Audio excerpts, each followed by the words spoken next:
Nourishment Redacted, and welcome to Lioness Lifestyle Live. And I am Cristie with Meeting Wellness. We're so excited you're here so we can meet with you this evening. And I'm Hayley from MeatisWhereItsAt. Get those questions ready and put that QQQ in front so that we know to ask those questions for Anna. Okay, you know what? That's my turn. I saw a comment geared toward me, and I was like reading it, and then I realized my turn, everybody. So it's time for the roar of the week. So each week I hunt through the comments that you wonderful viewers leave after the show is over, and then we sort of pick one to shout out. And so I picked this one, and I thought it was pretty cool after our meeting with Anita, because she was actually, this is Karen, and she was a former guest of the show. So she said, at Our Sufficient Life, catching Anita and you great girls on the replay. What a lovely woman. I just love her message and her channel. Such an inspirational personality in this carnivore community on YouTube. Keep up with the fantastic guests. I don't always leave a comment, but try to catch all the replays I am able to. Karen, and then some meat emojis, which always brings a smile to my face. Thanks, Karen. That is so sweet. Yeah. She was awesome on the show. Make sure you watch that replay if you haven't seen it. Good one. All right. Well, why wait any longer? Why don't we bring our very special guest on out? What do you say? Let's do it. Let's do it.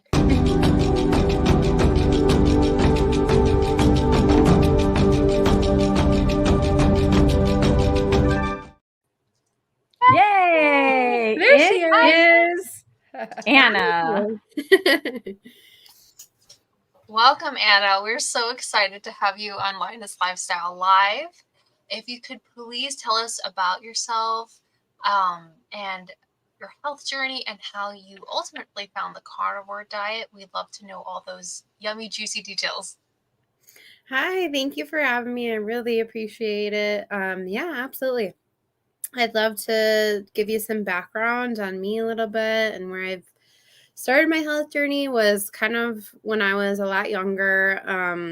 I worked on dieting pretty much as long as I can remember since I was a kid. Some of that pressure came from like my parents, which, you know, that comes from a place of care. But at that time, like I just personally, I don't think was at a place where I was ready to really lose weight. Like the motivation for me wasn't in the right place. So, you know, although I did work to try to lose weight, it was never like a consistent effort. So I ended up finding myself like yo-yo dieting or, you know, just not being very consistent with what I was doing. So I would kind of drop weight and then regain it and regain more and drop weight again. And it kind of repeated that cycle a lot. I also found myself getting in the habit of binge eating. So I would eat too much, you know, and then you try to tone it back and restrict almost. So it's just getting in those almost bad habits at a young age and trying to do the best that I can then. But, you know, it wasn't till much later that I started to really find the motivation within myself to try to lose weight and actually want to do better for myself. One of the things that I tried that I did have some success with, but I found a little bit of issue with is Weight Watchers. And I got into some disordered eating with that in particular because I ate too few calories. And I didn't find that out until I like signed up for a gym membership and I sat down with a coach who was sitting down and talking about my nutrition. And we just really looked at what I was eating. And she's like, I really don't think you're eating enough. And, you know, really thinking about it and whatnot, you know, I was always hungry at the time and, you know, frustrated, you know, you're not in a good mood at all when you're hungry. So it was just not a good mindset thinking back about it. And after that, I think I went into intuitive eating, which is almost like when I stopped focusing on dieting, it was almost like a free range, you know, like you're just eating everything and trying to almost reconnect with food in my mindset. And then I ended up gaining weight. It did help in a sense repair my thing with food, but I then had an issue with accessing all kinds of food that I didn't previously have. And so I almost had the opposite issue. And then so I just tried to focus on what I thought was eating good foods like salads, but also having like a balance of other things that I thought weren't too bad. So it's just at that point I was working out and I was losing weight, but I kind of stalled, and that kind of brings us to the present right before I started Carnivore. At that point I had lost quite a bit, but I was still stuck. And I saw JT losing a bunch of weight. And I do appreciate JT because at this point, he was kind of pressuring, but not like overly so much. And I had seen him losing weight. And I was just like, I don't think I can do that. I don't want to cut the carbs, and I was just, it's something in my head. It was a block, like I just had to get past that. And, I was just so frustrated. I was like, you know what? I'm just going to try it. And really, I just was like, one day I was just like, I'm going to try it for a week and we're going to see how it goes. And really, I'm just glad that I did. And I'm really grateful that my husband kept to his diet because he was going to do it for 30 days. And then I was like, you know what? I'm going to do it. And then we kind of just kept on that bandwagon together for a while. And I'm just really grateful that we kind of stepped up to it together, because it really, that journey and doing it together really helps us stick with it. I think that's the key. And the fact that we're doing it together makes us that much more successful. But that's really sums it up. That's really sums up my journey. So we all just want to jump on you with the questions. Yeah. I just wanted to quickly ask you, you talked about before about kind of like a binge eating, like a cycle maybe you would go through. And so I was wondering if you maybe inherited, you were talking about your parents too. And so I'm wondering if you inherited that from family or if that was something that kind of developed over time. Yeah. I mean, I don't know if I ever saw someone binge eat in my life, but I'm sure somebody has. I think a lot of people go around with disordered eating, especially females around us. I think there's a lot of pressure on women specifically to eat a certain way. And to diet too, especially women. I think there's a pressure to diet. I mean, there's always pressure on everyone in our society to diet, but I think especially women, especially moms. And so I think maybe I saw some of that with my mom because I know she tried to lose weight at some point. So there's probably some of that I just don't quite remember. And so some of that could have been from seeing her go through some of that at some point, and I internalized that. So maybe that could be. Yeah, I was just curious because I had that kind of similar thing where I inherited maybe some of these things from my parents. Like my dad would go all day and he would eat one meal, and it was obviously not carnivore like it was back in the 90s. And he would eat something during the day, and then he would tell us he'd come home from work and he wouldn't eat dinner. And as kids, it was like confusing because we're like, but this is our time to like talk to you and sit around and eat together. And I just like internalized that, like, well, just don't eat very much and you won't have dad's spare tire. Like that's what he used to call it, was his spare tire. But like, I never thought he looked any certain way as a kid, So anyway, I was just curious about that. Yeah. So, I do think, there's some language that was used around certain foods though, that, you get that message in your head about foods, that certain foods are bad or certain foods are good. And at the time, obviously doing carnivore kind of changed my perspective. And so I have a different perspective on food now. But at the time, labeling things as bad or good and having this like bad view on food at the time was, I think, damaging in a sense to my view on food too. I don't know. It's just a lot of interesting thoughts looking back on it now. I think that you're sparking for me, thinking back about my mom and just how she commented on food, and thinking, like, oh, this is gonna make me gain 5 pounds, that signals something in your brain, I think, to think, oh, well, yeah, this might actually make you gain, because your thought processes do influence how your body reacts. So I think just thinking about positively about your food can make a difference too. So, if you have that negative outlook, I think that kind of went off on a tangent with that, but I think No, I love it. That's so good. awesome. It's really important. Like, I remember, just real quick, I remember like eating something with sour cream, and now, that's an animal product. We were all like, yeah, it's good. I remember hearing my mom saying if I ate sour cream, I was going to get cellulite. Like, things like that. They really like stack. Even though it's said spread out throughout time, it really can stack, and it does affect you as an adult. So I'm sorry you went through that, but look how far you've come. I'm really curious because you didn't say, like, do you mind sharing with us how much weight you have lost so far on Carnivore and how that's going? So I have lost 95 pounds. Very excited. Wow. Yeah. Wow. I had like a stall for like 4 weeks, and I was getting a little frustrated. Now it's normal, like plateaus are normal, but it's like that when the scale doesn't move, you kind of like internally panic, like, what am I doing wrong? But just something you have to stick through. But I finally pushed through, so I was just excited. Oh my gosh, that's so exciting. Guys, 95 pounds. If you're not doing carnivore, if you're just someone just watching, my goodness, that's amazing.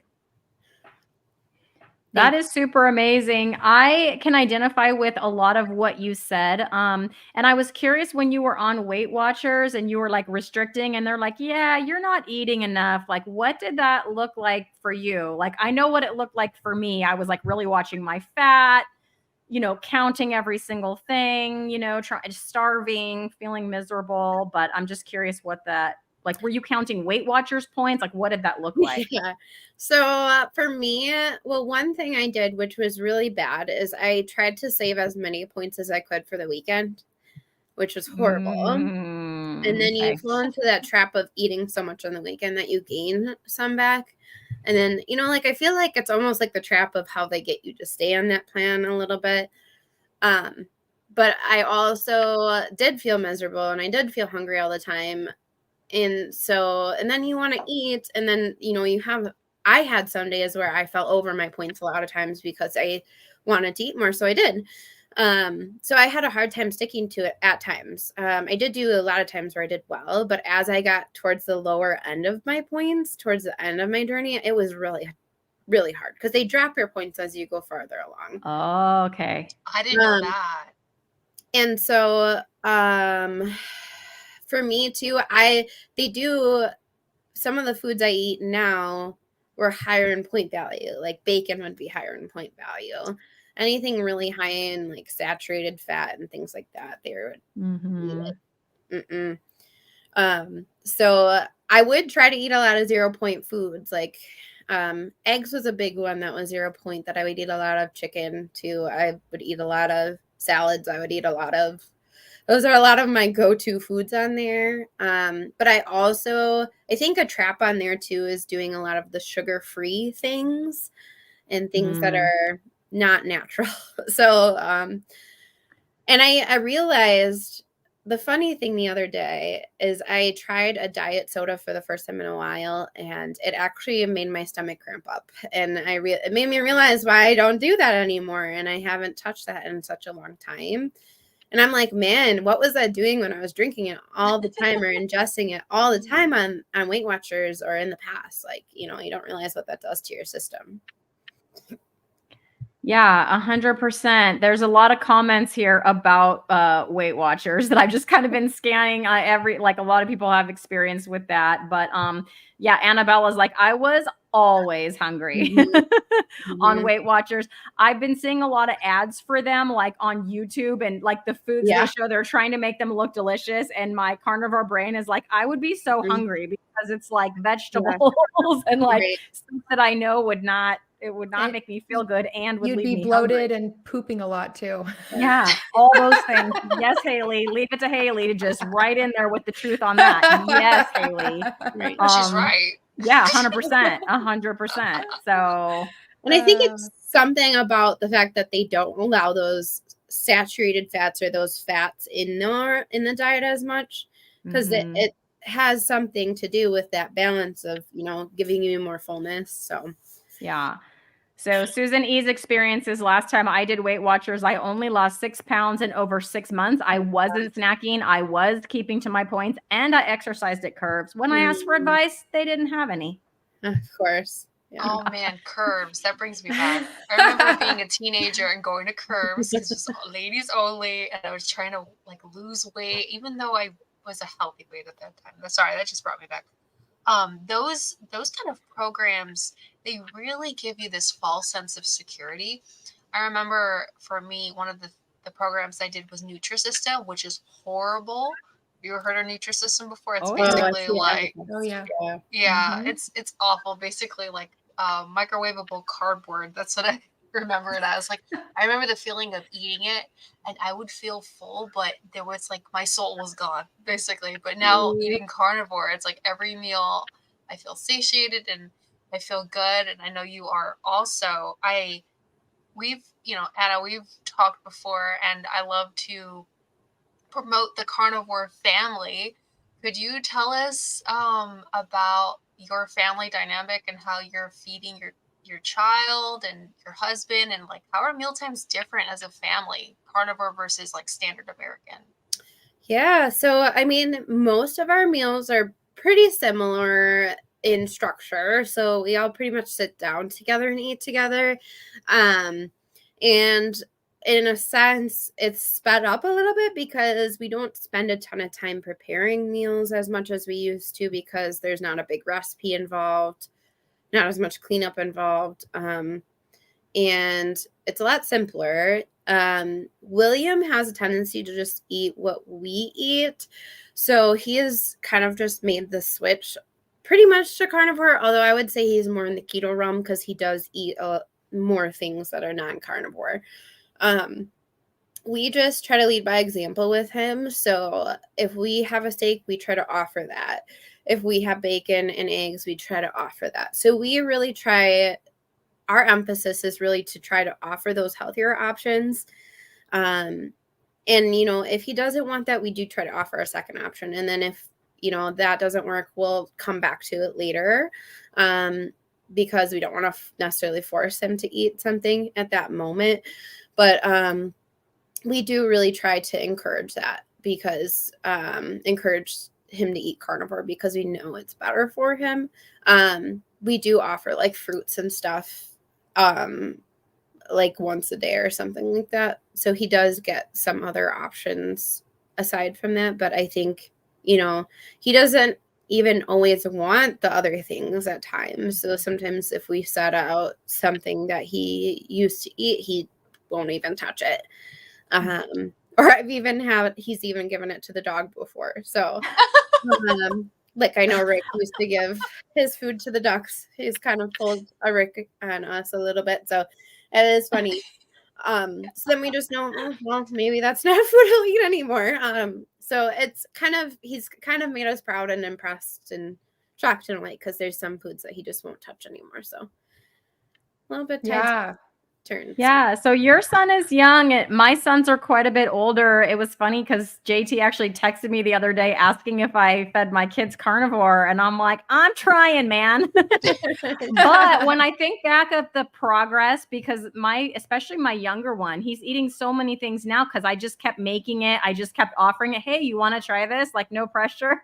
So I mean, he likes he liked a whole bunch of chuck roasts the other day. He's like never had chuck roast. He downed like a whole I gave him a couple bites and he's like, yep, more. And then so I kept scooping into his bowl. He's like, more. I'm like, all right. He ate a bunch of that.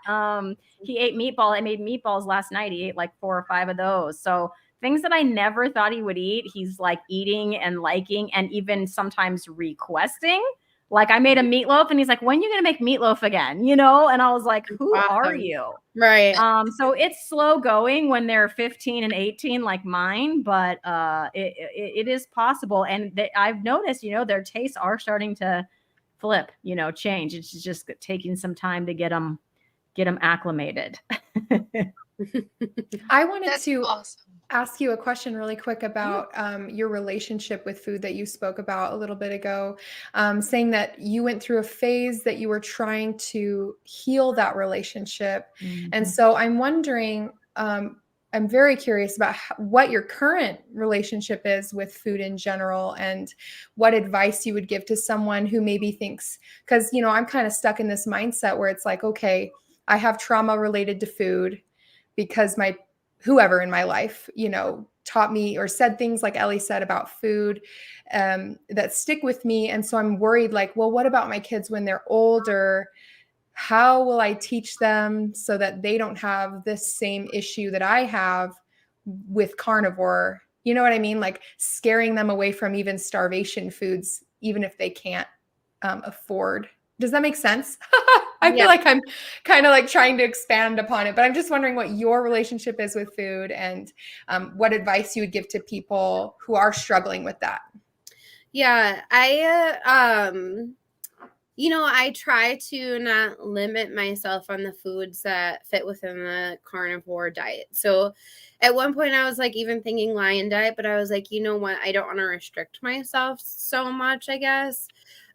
So I try to allow myself whatever foods that I want in that moment. And pretty much as I feel hungry for. So I don't, you know, in the past, like I would kind of let my mind be like, no, that's too much. But I've kind of really worked on listening to my hunger and satiety cues. I think through, at least, even though I was not eating great food at that time, I really got to learn what my hunger and satiety cues were. Because before that, I kind of, with the binging that I was doing, I kind of lost those cues at that time. And with that journey that I took, I got those back. And so with this, I'm able to really listen to that a little bit more. So if you're going through that and trying to repair that, I would really try to focus on listening to when you're actually hungry and when you're full, because I think starting there is really going to help, as opposed to just eating and eating and eating. And that's probably easier said than done for a lot of people, because sometimes there's emotions attached to when you're eating and things. And I think sometimes too, for me, having an outlet for how you're feeling, like if you're feeling frustrated or sad, having starting to develop those healthy ways of dealing with those emotions. Because I think a good coach that I had listened to along the way during this time said that, you know, we're using food as kind of the replacement for those habits. And if you can build other habits, like going and taking a bath at the end of the day or something along those lines, it can help replace some of those things and actually help you deal with those feelings that you're feeling. And I think sometimes that can help. And that's what's helped me is, you know, taking some time for myself and doing some extra things. Like I picked up sewing, and that was something that I could do when I was feeling a little bit overwhelmed or something like that. So thank you. Yeah, absolutely. I love that, because I love taking baths and I haven't lately. But like I have started doing lion diet. And so I'm halfway through January trying to do it for a month. And like that feeling of like restricting, that's triggering. Like I'm like trying to vlog the whole thing, but it's like I sit there and I'm like, oh my gosh, this is hard, because I feel like I'm trying to fit into a box. I'm trying to fit into something that people labeled so that I don't mess up and people don't come after me in the comments. But like in reality, it's super hard, and you feel like you can't really live your life also, and you're not like enjoying it, because there are some things like heavy cream, you know, that I enjoy if I need some extra fat or whatever. And so, yeah, I love your input on that we should find an outlet elsewhere. Yeah, 100%. So there are a lot of people here, you guys, and some people are coming in to say hello to all of us. So I'm going to pop those up here. So hello, Tiffany. Welcome. Just Jason Keto is doing some editing, but he is listening. So if you can hear me still, Jason, if you're still listening, hello. Mike Shaw is here saying howdy, ladies. So hello to Mike. And we have Susie Underwood. Hi, Susie. Nice to see you. Lady Fritzader herself. Good evening, ladies. Welcome, Anna. Rock on, Cristie. I like that. I got a rock on. Yes. And Ellie and Hayley. Thank you so much. And then to Annabella talking about binge eating. So binge eating is god awful. I never did it with my anorexia. I have heard stories of people with binge eating. It sounds horrible. So it is horrible. It is horrible. 100%. And you can still do that when you're on carnivore. It's still, some people struggle. I do. Yeah. There's Pixel for her contractual cameo. She just walked by. Okay. Thank you so much, John. This is my friend John Carnivore Backwoods, becoming a new member. I appreciate you. So thank you. So Annabella is doing BBB&E. So 2 days ago, and her waist is already slimmer, she thinks. So that's awesome. Bruce popping in saying howdy. So howdy, Hi, Bruce. Nice to see Bruce. you. And then Gail says she's currently just eating ground chuck, but decided to thaw a roast. Now, Annabella posted herself cooking a T-bone steak, and it now I have to go buy a T-bone steak immediately. It looks so good. Now she's going to go buy 2 more. Annabella, if you make 2 more T-bone steak videos, I'm done. It looked really good, you guys. Simpson, I agree. JT's wife is sweet. Thank 100%. 100%. Susan E just had dinner, could only manage 78 grams of fat and protein. I had way more yesterday, so not worried. Fasting tomorrow. And Mike Shaw says he's been trying to eat more, but he's still not tracking. Yeah, I'm tracking. I don't know if it's going well. I'm committed for 6 weeks, you guys. Well, that's a story for another time. Mike says, growing up, I didn't like steak. Turned out what I was served was overcooked and dry. So my mom would affect it. Yeah, it would. My mom would make steak and she would put the leftovers in my lunch. Those were my favorite days. So that was a preview of coming attractions. When she would put leftover steak bites in my lunch, I was like, yes. That was super infrequent. That never happened. So super exciting. And then we have Alaskan Sauce popping in. Hi, Alaskan Sauce. Nice to see you. And in the meantime, there's 22 more comments that I'll have to go filter through. You guys are awesome. Oh my gosh. Thank you for all the love, guys. It's always so nice every Tuesday to be hanging out with our little family. Anna, so I remember you telling me this story when we talked last time, but I think it boggles my mind. So when you were married to JT, you had 2 broken feet. Yes. Could you tell us a little bit about Yes, absolutely. I need this. I need this story. And your health beforehand and how you feel now. Yes. So I was leaving one of the houses that I work at. And I fell downstairs. Luckily, my supervisor who I was working with at the time was there. And we were walking to our cars, and I don't know how, but I fell and I twisted my ankles and feet in a way that I ended up breaking both my feet. And it happened to be 3 or 4 weeks before our wedding. So that was not great. But I ended up being in a cast on one and a boot in the other. So that took a while, but ended up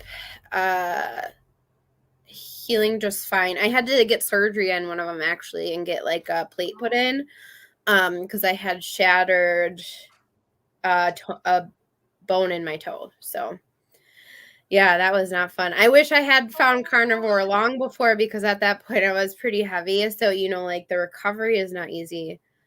And actually, you just think about that stuff now. I'm like, man, that would have been so much easier on where I'm at now. It really is.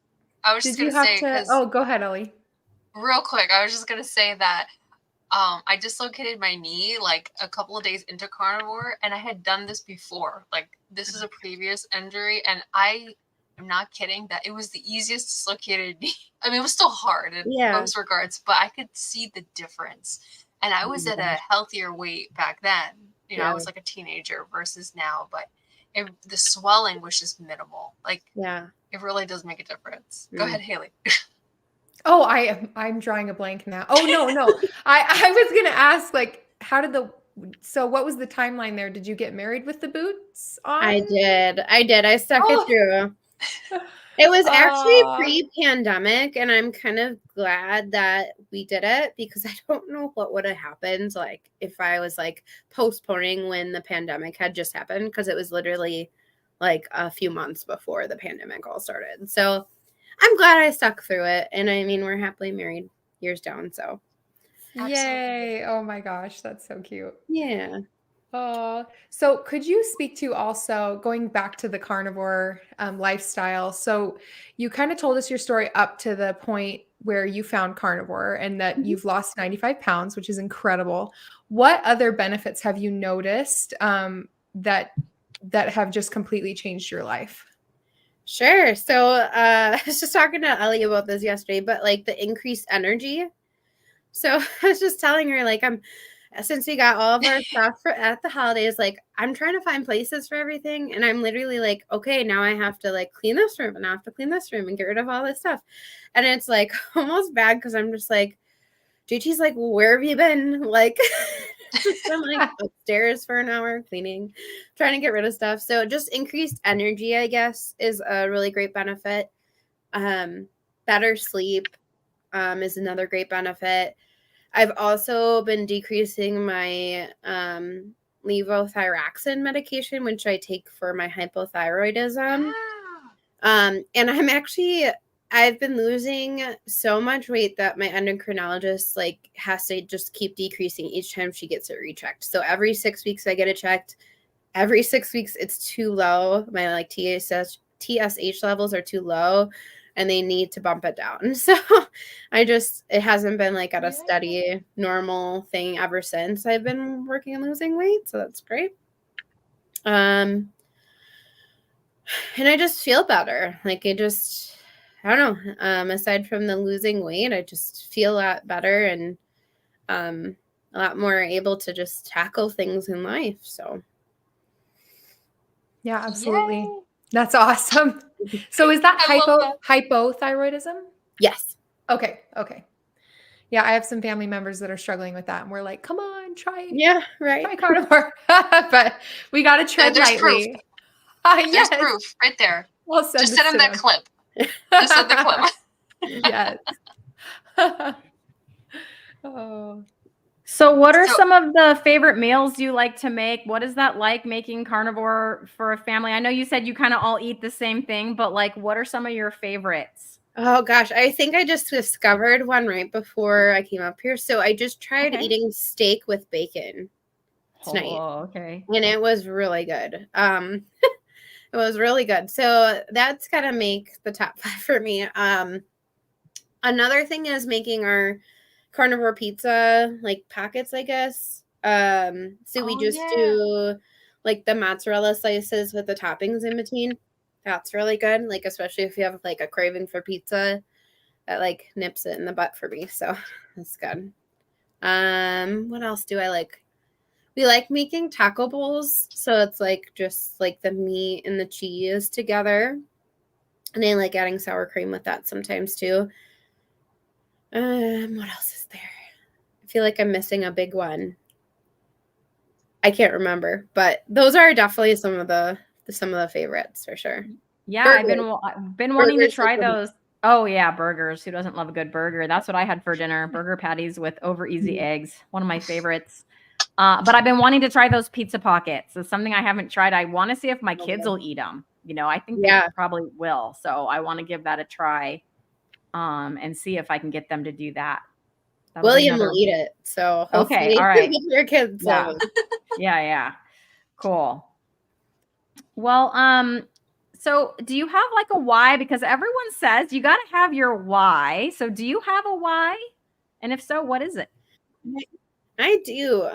My why was William. So I think really before he came, it was just getting healthier. But I think for when he came, it really hit home for me because When I was pregnant with him, I started to have high blood pressure and high blood sugar. And some of that, can just be purely related to pregnancy. But some of that stuck around a little bit after. And I was just really worried that I was going to start to have a lot of health issues right after he came. And I was just thinking about someone who I knew in college that was close to one of my friends. And he lost one of his parents, I think, to diabetes.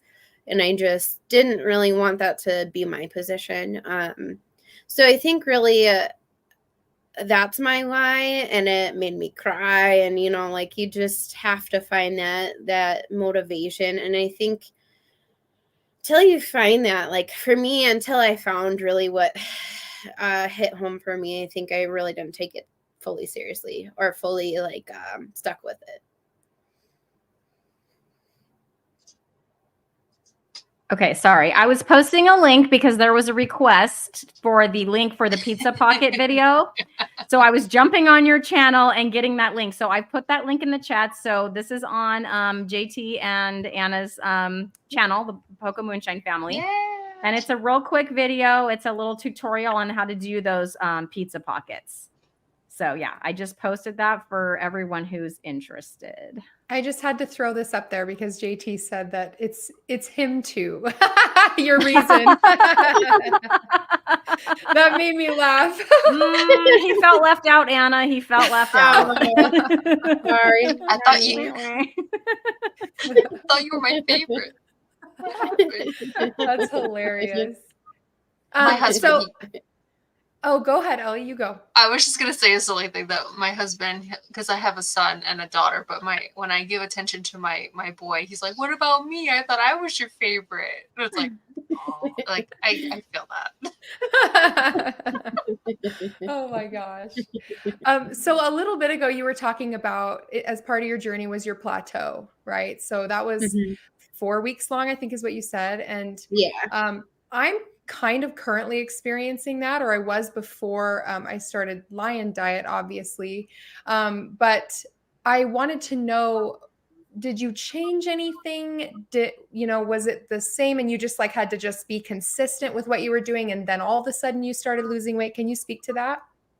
Yeah, I for the first 2 weeks I did not change anything. For the second 2 weeks I did start doing 3 mornings of walking on an elliptical for 30 minutes. I didn't add in too much, and I've since kind of last week I actually had a little bit of a cold, and then I stopped working out, and I'm still losing a little bit of weight. So I don't know if I'll have to maintain that. I still want to, but that's what kind of broke my plateau, I think, is adding in a little bit of exercise. But otherwise, I didn't really change much. Okay. That's really interesting. That's the first time I've heard that somebody on Carnivore added exercise and it wasn't like, well, I cut out dairy or whatever the big culprits are. I think it's mostly dairy. Cheese, which is dairy. Cheese. Cheese and heavy cream. Or coffee. I know some people struggle with coffee maybe. But yeah, okay, that's really interesting. I might need to start. Christie's trying to get me to sprint, you guys. Sprint, Hayley, sprint. I sprinted this morning. I've been going out and counting that as my cold therapy, you guys. I don't know if it counts, but I'm counting it. If it's like 35 degrees, there she is again. If it's like 35 degrees outside and I'm outside in a tank top sprinting for 10 minutes, I'm counting that as cold therapy. Cold showers, cold plunges, not happening.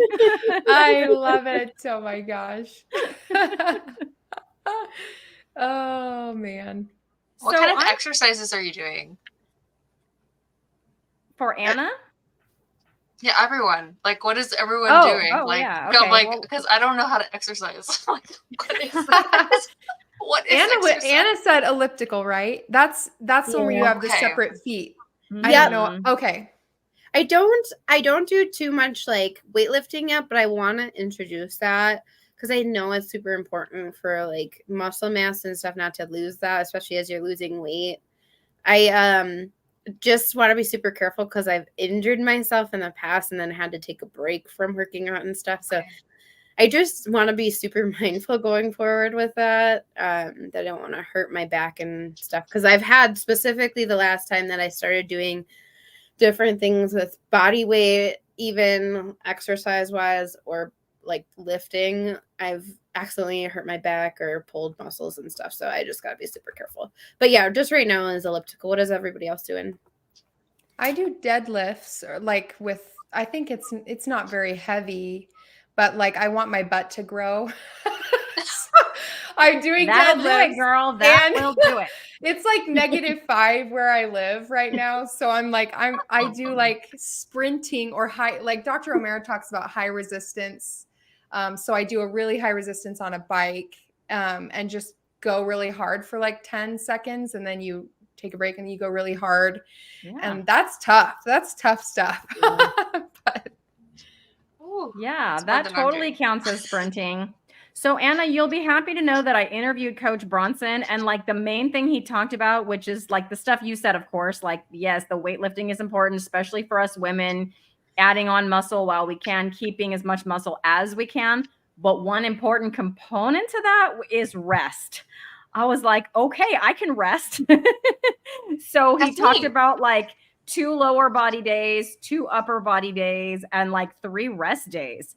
So I've been doing that, and we'll see how it goes. I'm in week 2 right now, and I'm committed to like 6 weeks of that, and also trying to get like my protein in. But I'll do like leg day, like today was leg day, you know, upper body day, rest day, and then again, and then 2 rest days, because I want to keep it consistent. So like leg days every Saturday, right? And today is Tuesday, so Saturdays and Tuesdays are leg day.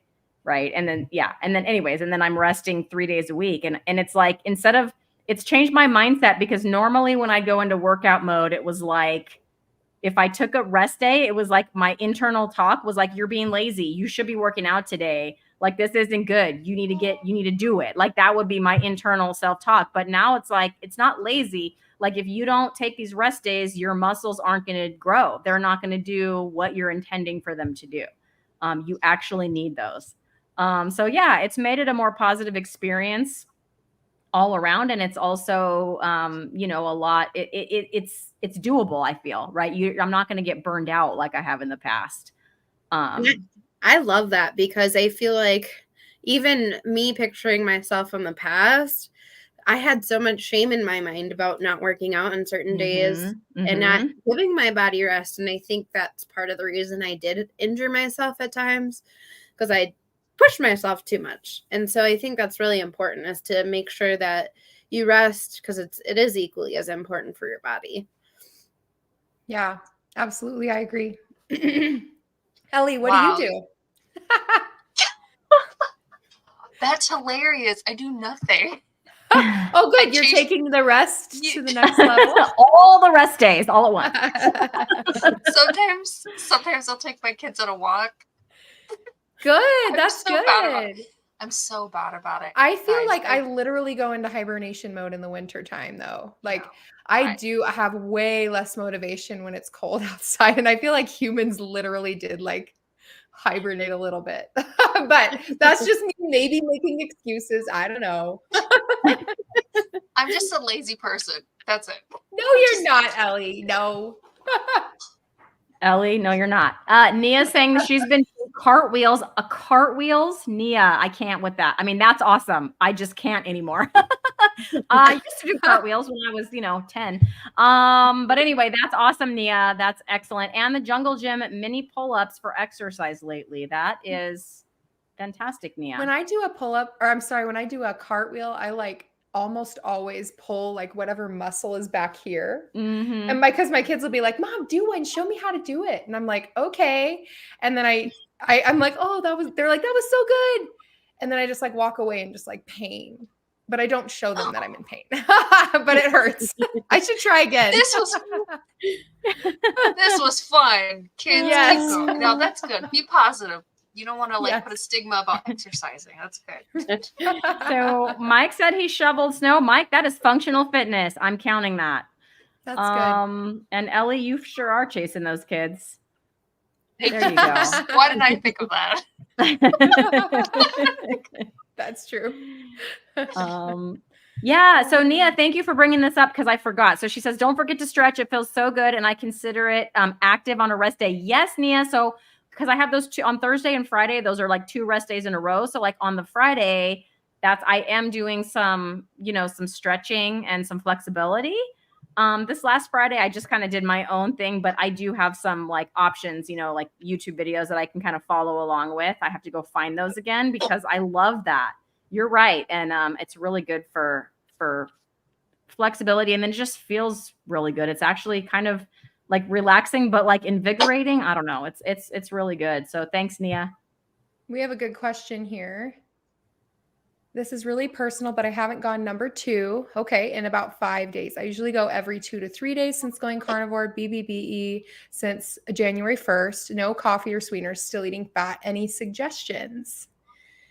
So do you want to answer this, Anna? Or anyone really? I just have a question for Susan before we answer, because I'm curious if you stopped the coffee or sweeteners on the 1st of January when you started the BBBE, because I know that both coffee and sweeteners will like make you go number 2. So maybe if you quit those, your body's like, what the heck?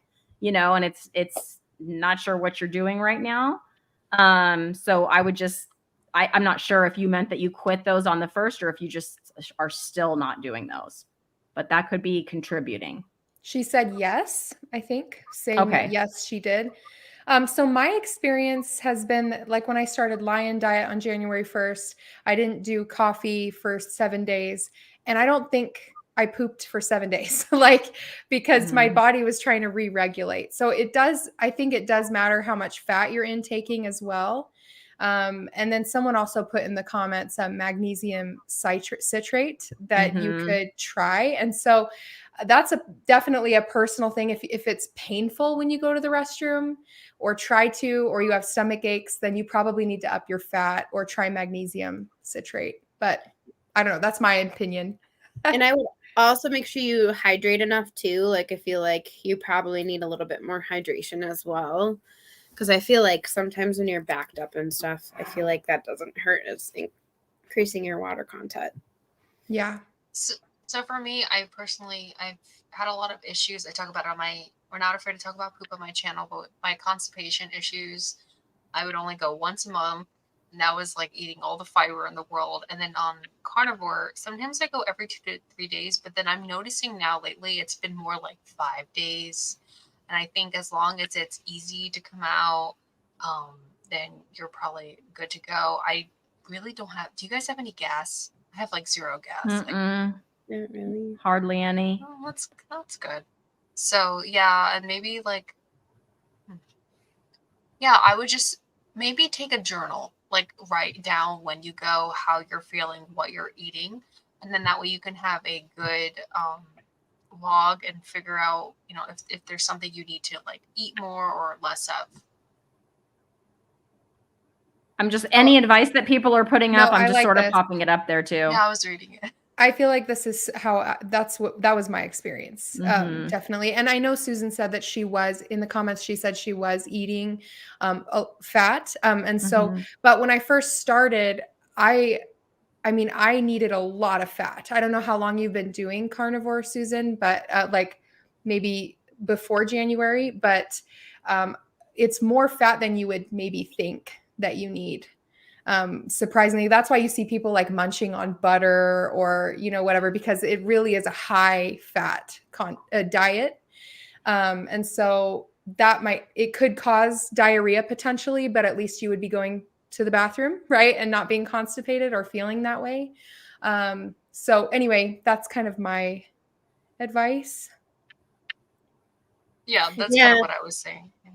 And I would agree with that too. Like if I've ever gotten backed up on the carnivore diet, I tend to increase my fat intake, and that really helps. So even if you feel like you're having a lot of fat, increase it a little bit more and see if that helps. Yeah, it might help get things moving. So JT is cracking me up here.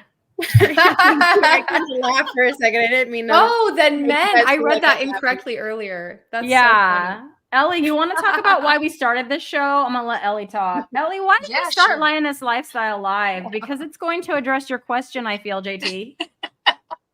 Well, I feel like Cristie and I meeting was serendipitous. Like we just connected and we were talking for so long, and then we all of a sudden were like, "Do you feel like there's a lot of men on YouTube? Where are all the women? Where are the women?" So we both had this like feeling of like we need a space where women can come and we can all share like all the stories about menopause and periods, and then the guys are not gonna like, it's like they're not gonna do that. So yeah, and so I don't know, maybe we're creating a space where more women are feeling more comfortable about sharing their carnivore journey. But we love lions too. Don't feel like if you're a lion, you can't watch our show. Yeah, please stay, lions. We love you guys. We have our regular lion viewers, and we love them just as much. But Ellie is right on. So I feel like that's sort of changed. I don't know if it's us, but that made that change. But yeah, when I first got involved in this, in June, I guess, when I went carnivore, and then I started watching finding all the carnivore people, the carnivore channels like Poco Moonshine, Homestead How, all the ones that I found first. It was like you'd see these carnivore, chats with 4 or 5 people on the screen, and it might be all men, or if there was a woman, it was like one woman or whatever. And so I just saw that over and over, and I don't know if that was just luck of what I was clicking on or if that was the reality of it, but that was certainly my perception. And I thought we have to make a place where like we women like meat too, man. We don't want to eat salads.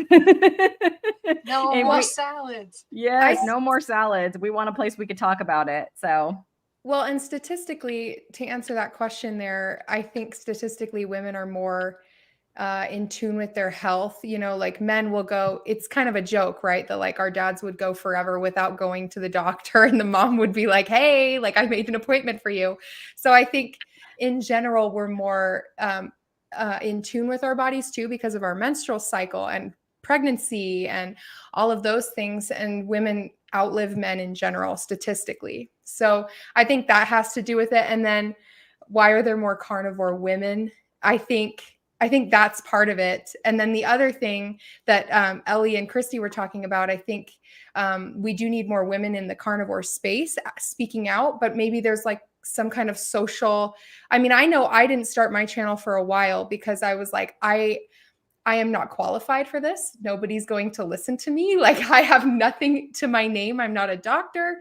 And I think women in society in general feel a little bit like, as a woman, no one's going to listen to you also. And so at least that's kind of how I process that question and think about it that way. But what do you think, Anna? Yeah, I was going to say, I think you guys hit on a lot of great points, because to Cristie's point, like every time that I would kind of look at a channel, I would see a lot of guys, if not all guys, and then maybe one girl. And, even going on our own streams on the Poco Moonshine family, like we did the Friday night hangouts at one point, and it was mostly guys. Nothing wrong with that. Like I loved hanging out with every one of them. But it did just come across that. And so, but I do agree with your points, Hayley and Ellie, that it's just, I think that women are a little bit proactive with going to the doctor and doing these things. And so I think that's why you maybe see a little bit more of that on our end. Not to say that guys aren't doing that, but I just think that's maybe why you're seeing a little bit more of that. That was a great answer. Good job, ladies. I had to laugh at this. I'm sorry. I didn't say it. I just put it on the screen. That was funny. Oh my Isn't there more women in the world than men also? Maybe that's why. Yeah. I think it's close to 50-50. I think there's a few more, like a couple percentage points, but I don't think it's a whole lot. It counts. Yeah. Just kidding. I'm being silly. Oh my gosh. Okay. And then Anna, on that point, I wanted to ask, who do you look up to the most in the carnivore space? Who would you recommend that? I'd not necessarily recommend, I guess you could, but you personally, who do you look up to and why? Yeah, I mean, I would say I probably look up to JT a lot. And I mean, I don't mean just because he's my husband. I just mean I've learned so much from him in that regards, because anytime that I would kind of have a question, I would kind of go to him. If I had to choose someone else outside of him, I would probably go with Carrie, just because that's where he learned it from. And then I kind of, if I wanted to delve deeper into something, I would kind of go to his channel and look at that. And he's just, I mean, Carrie's kind of also been a great friend to us right now and everything like that. And so I just appreciate him kind of sharing the knowledge with us and, you know, putting himself out there. And then JT giving him a try and sharing that knowledge with me. Both of them have been really great mentors in a sense. And they both are sharing the carnivore message and the knowledge and teaching us about that stuff. And so, but really I've learned the most from JT. So I have to give him the credit. He's been the biggest influence. So. Oh, Ellie's dying. So sweet. I love it. Oh, I love that. I'm a crier. I'm sorry. That's a goals relationship, you guys. Oh. Well, are we ready for the meaty wheel? I think we are ready. Look, we were reading each other's mind. We are ready for our meaty question. So here's our Lioness Lifestyle Live meaty wheel. And I hope you're ready for this, Anna, because you just never know what question we might hunt down for you. Okay. Well, here we go.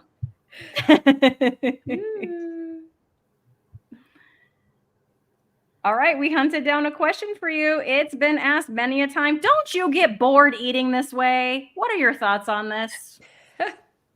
You know what? I never get bored of eating it. If I get bored of eating a particular type of meat, I try a different kind of meat. It's really not gonna get boring to me. I've eaten a couple of things over and over again. Like sometimes I eat burgers and then I'll switch to steaks.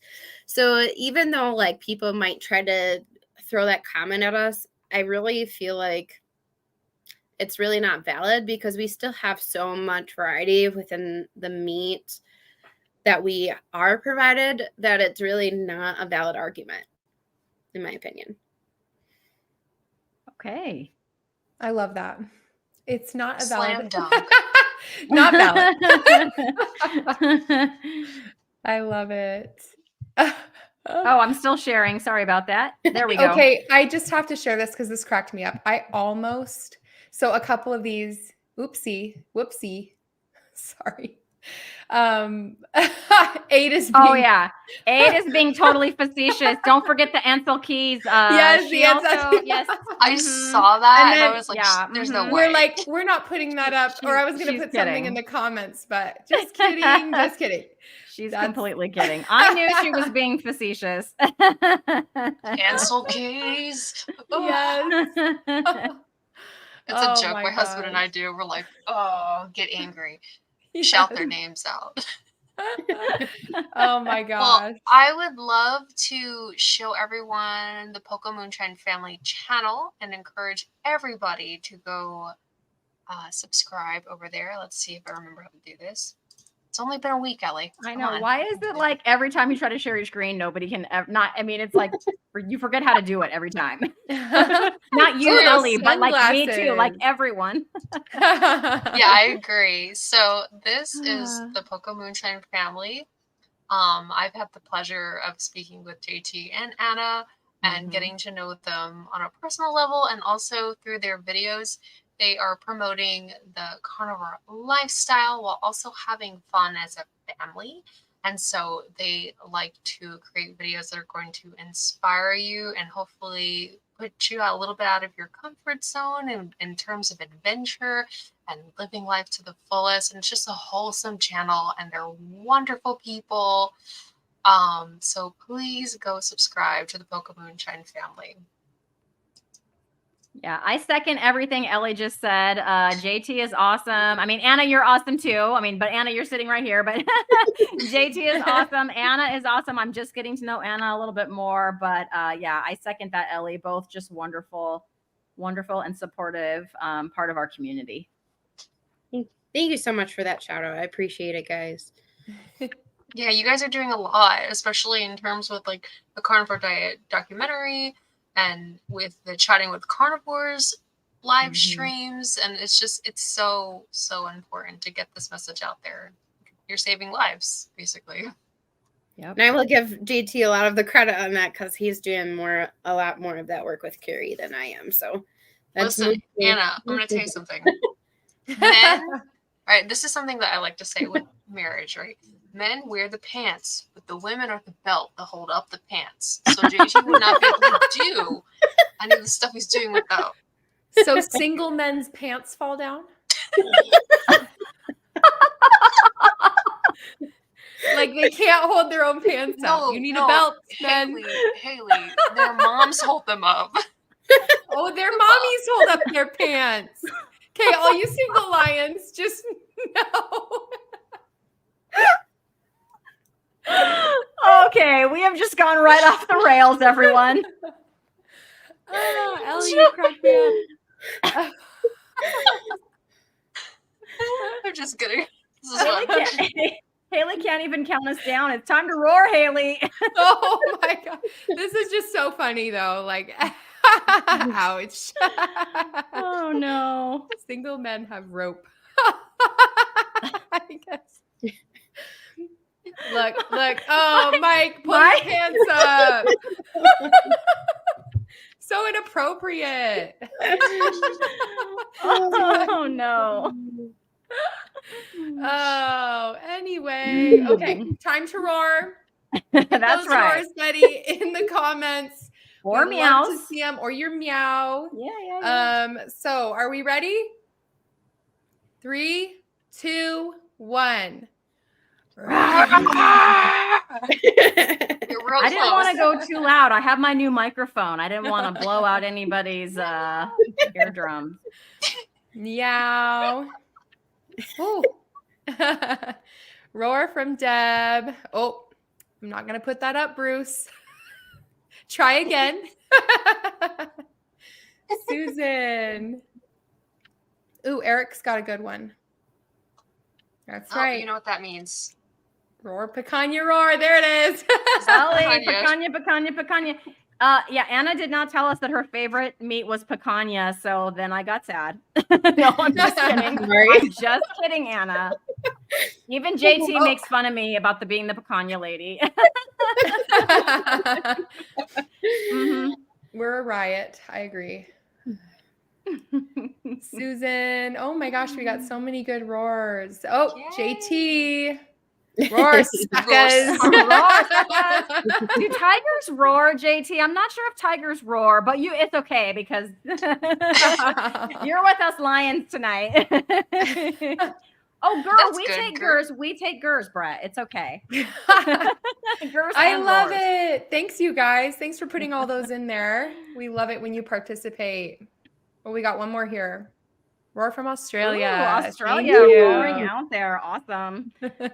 All right, everybody. Well, this has been fun. Thank you so much for joining us. And yes, we love you all. And we hope to see you here next Tuesday. We will have another awesome guest. Thanks for being here, Anna. We'll see you. Thank you. Thanks, Anna. Bye, everyone.